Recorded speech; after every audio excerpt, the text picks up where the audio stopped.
We've already come so far in processing the fleece. So we started off with a dirty fleece that we washed to get to kind of this point. I picked it into fluffy clouds. Then I used my carders to turn them into rolags. And that means that today it's finally the day to use my spinning wheel, maybe you'll see in a second, to go from rolags into creating a yarn.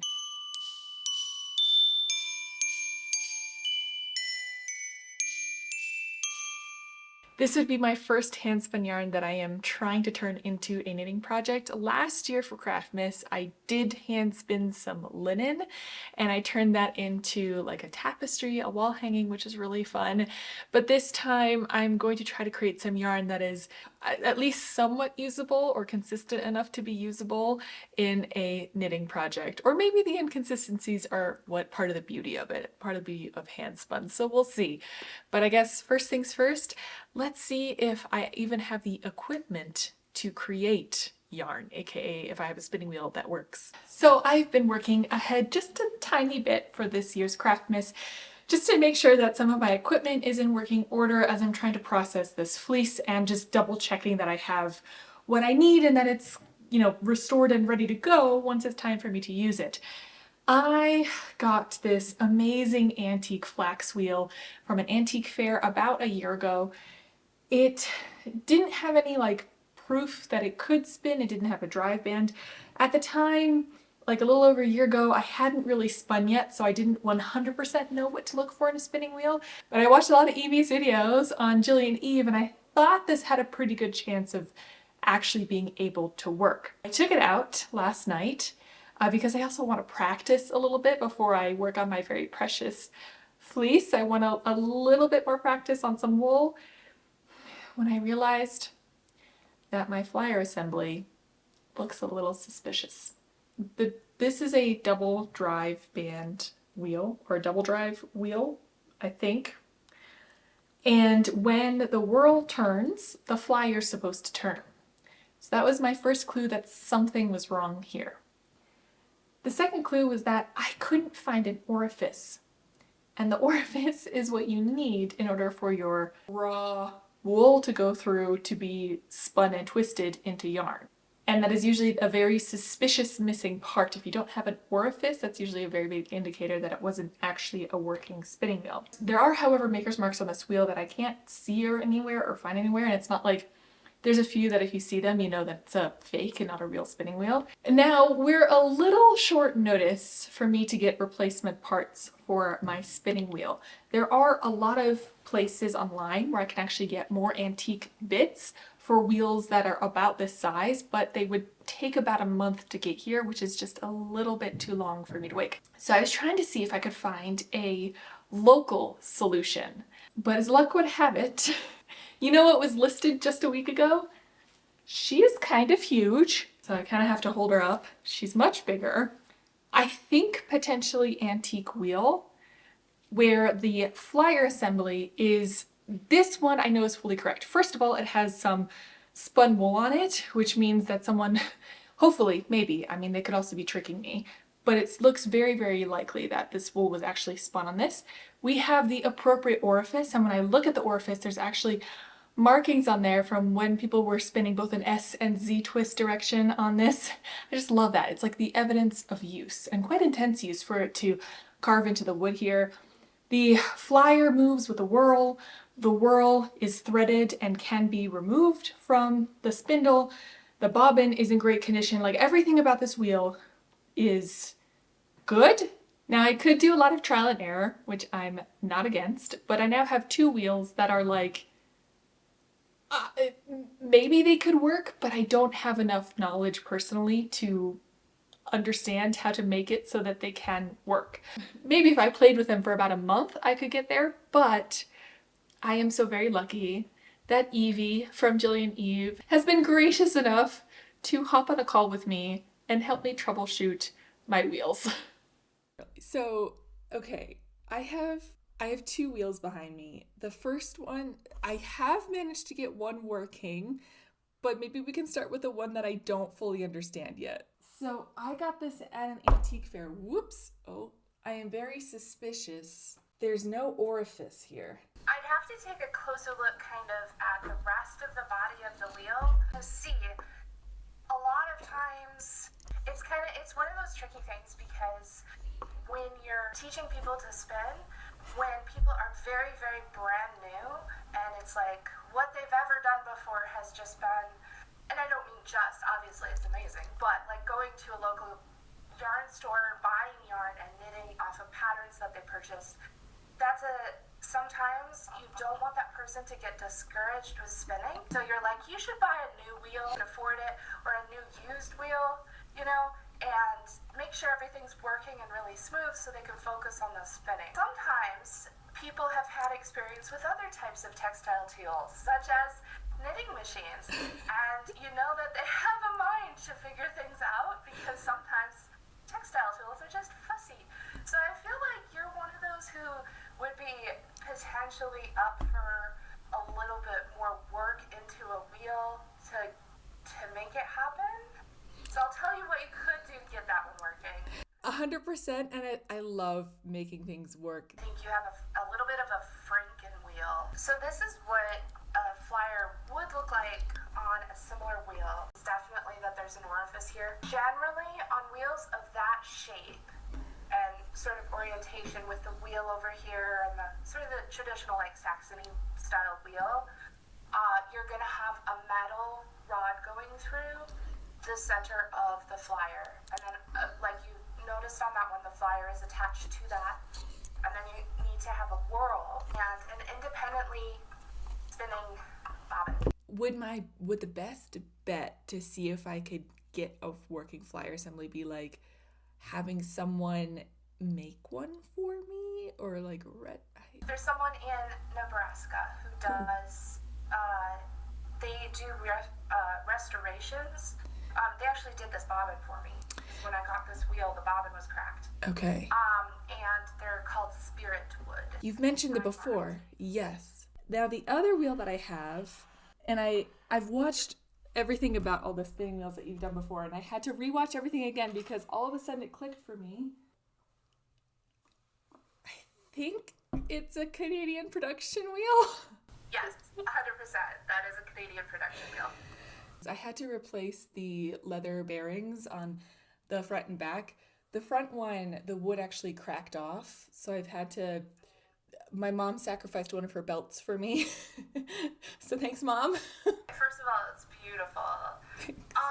Canadian production wheels are interesting because there were different makers at that time and then different time periods, and depending on who you're looking at, you're going to see different features. The giveaway is the tilt function, the mother of all, rather than having the screw that slides it back and forth on like an actual like assembly that moves. Go back to the hole. Give me a second, I'll show you what I have a theory about what happened there. I'll go grab it and show you. I haven't actually showed this on my channel yet, so this would be like a special reveal because I think you've got something cool there. I'll be right back. Unfortunately, at exactly this moment, my entire computer recording software completely freaked out, and I guess it wanted to leave you all in suspense of what Evie was going to show me. I did my best to edit down our conversation to the bits that were relevant and hopefully interesting to you. What you won't see is that Evie and I talked for almost an hour. And I think my computer just had enough of trying to record that conversation. But if you want to know more and if you want to learn more about spinning wheels, I can highly recommend Evie's channel, which is Jillian Eve. I'll of course link it everywhere so you can access it. She's also doing Vlogmas. The only reason I got my wheel to work is because of her videos, and as a little bit of a sneak preview because I'm pretty sure she's going to make some content about this in the future if you want to subscribe to her and follow her. The holes on my Canadian production wheel, she suspects, are to do with retrofitting an electric spinning mechanism on there, which she has one herself and has like archival information about it. It's so cool. Again, 100% recommend following her and seeing maybe she'll show that at some point in the future. My computer just really enjoys ending everything on a cliffhanger, I guess. Anyway, and her videos are the reason in the first place that I realized that I had a Canadian production wheel. It was a little bit of a comedy routine for me to get the dry band working because this is my first time doing a dry band, and you can see I really it tested my patience at times, but I was able to follow her tutorial and I got a beautifully working dry band. It also, my wheel has a tilt tension mechanism. On Evie's video on her Canadian production wheel, she mentions a book that you can get from a Ravelry group that talks about the individual family makers that created these wheels, which I think is fantastic and absolutely fascinating to be able to trace it down to that much specificity. And my particular wheel's tilt tension mechanism was patented by the family Vicinia or Vicina. That mechanism was patented in 1880, and I think the family stopped producing wheels around the 19 teens-ish time frame, but CPWs generally stopped being in production in the 1930s. So my wheel is sometime after 1880 and sometime before 1930s slash probably 19 teens. Somewhere in that time frame. So definitely an antique wheel, most likely, is what I have, which I think is so cool. Like I mentioned in the call, I had a little bit of time to fiddle around with the wheel before I spoke with Evie, and I managed to get it to a working point because I realized that the leather bearings on my flyer had to be, well, I guess it's not the flyers, on the maidens of the mother of all that had to be replaced. I had some leather shoelaces that I was able to use for the back bearing, but the front one, I had a piece of wood that cracked off and it just was pretty unstable. And again, thank you so much to my mom for sacrificing one of her leather belts, and I was able to kind of get it to a point where my flyer wouldn't fall off when I was spinning, which sometimes that was happening, which is a little frustrating, but we got it working. And I'm so excited because that means that now that I have a working spinning wheel, I can start spinning. I have some pre-prepared roving that I got from another place. It's very similar to the Rolags that I was making, or at least it feels a bit similar. So I was hoping to get a bit of a feel for the CPW and again for spinning. It's been like 8 or 9 months since I spun anything last. So before I touched the Rolags that I made last time, I decided to practice a little bit on this other roving and get to know the wheel a little bit better before I touch my precious own fleece that I was processing.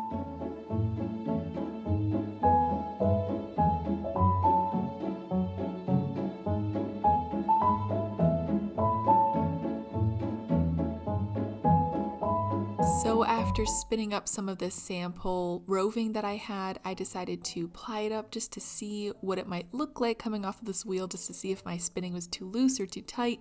I think it's a bit tight, but overall I was happy with how it looked and I was too excited. So that same evening I grabbed one of the Rolags I had recently made and I decided to start spinning my actual fleece into yarn. This is such an exciting moment for me.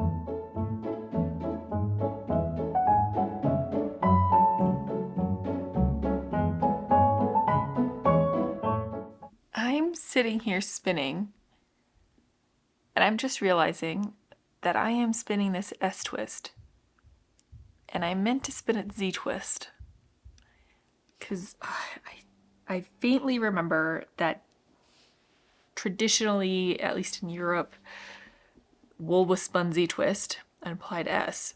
But I'm just now realizing as I'm looking at the wheel that I am not doing Z twist, I'm doing S twist. And I don't know if I've been doing that since the beginning or if somehow I changed it like part way through.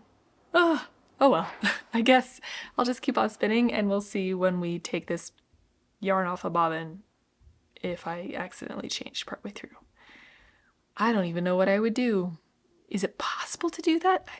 I feel like as a beginner, a lot of things are possible that as someone with experience, they would be like, what, why, how did you manage that? Yeah, I guess I guess we'll see in a bit if I manage to do that. Oh boy. I hope not. I don't even know what I would do with it if I did, like I said. Oh gosh. Anyway. So I checked the yarn as it was coming off of the bobbin, and nope, I had spun this entire thing in S-twist. I 100% thought I was doing Z-twist, or at least that's what I wanted to do, but I guess, nope, I did S. Oh well, that's fine. We're definitely not at the best consistency, and I think I'm going to center pole ball ply this, but I am not even close to being done with getting through all of the yarn yet. I just wanted to make sure I didn't overfill my bobbin, so that's why I wound this off, and I'm going to apply this a little bit later. It's hard to explain how wonderful it feels to have made this ball so far. Sorry, I'm actually getting emotional. I'm just so happy that we've gotten this far. It's really moving for me personally. Okay, I can't break down yet. I have to get the rest of the Rolags. I mean, I don't have to, but I would like to. It's just gorgeous outside, so I think I'm actually going to move my spinning wheel outside and do some spinning out there.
After spending the rest of the afternoon spinning, I ended up with these 2 balls of yarn, and it is so exciting to look at them. I also took out my scale just to see how much yarn I ended up getting, because I know that we had just around 100 grams of Rolags that I created, and it turns out that I had 113 grams of yarn created from that. I think I had 113 on the scale at one point with the Rolags, but it was harder to weigh. Then it was time to ply them up. They didn't weigh exactly the same, and I wasn't sure about my consistency, so rather than plying them together, I just did a center pole ball ply for both of them individually, and that's how I then ended up with my yarn.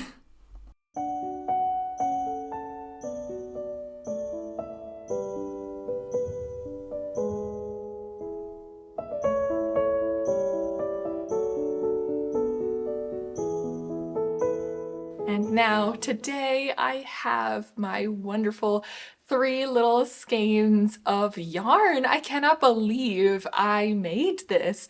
I ended up having 3 rather than 2 because when I was plying the wool back on itself, I did again a center pole ball ply. The resulting yarn ended up being quite big for the bobbin. Like, it just didn't hold as tightly on the bobbin. And so I went as long as I could, but there were some points where it just wasn't taking up onto the bobbin anymore. So I had to split off a little bit of the ends up with those balls, and then I created this little mini skein of wool, which is really fun. I did soak these in water and thwack them a little bit to set the twist, but I do think it's inconsistent. It's slightly boucle, very textured. So I'm gonna have a think a little bit about exactly what I'm going to make with this. I was debating whether or not to show the process of actually using this yarn or kind of leave you in suspense, but I realized if I were me watching this, I would want to see what someone would make out of this wool. So that, I think, is what I'm going to do next. I'm going to have a little bit of a think on it. I'll probably do some swatching, and then I'll start a project. I might not finish it, but I'll at least have started it so you can see kind of what this looks like knit up. So yeah, It is very imperfect, but it's my first actual wool spun something that I'm going to turn into something that I'm definitely going to wear all the time, no matter how it looks, and I'm so excited. Thank you so much for watching today. If you want to see me turn this into something usable slash wearable, who knows, I don't know yet, maybe leave me your suggestions. Feel free to subscribe and tune in next time, which will be the day after tomorrow again. And I will see you then. In the meantime, if there's anything other cozy that you want to watch, like knitting, crafting related, then maybe this video is of interest to you. Thanks again so much, and I'll see you so soon. Bye!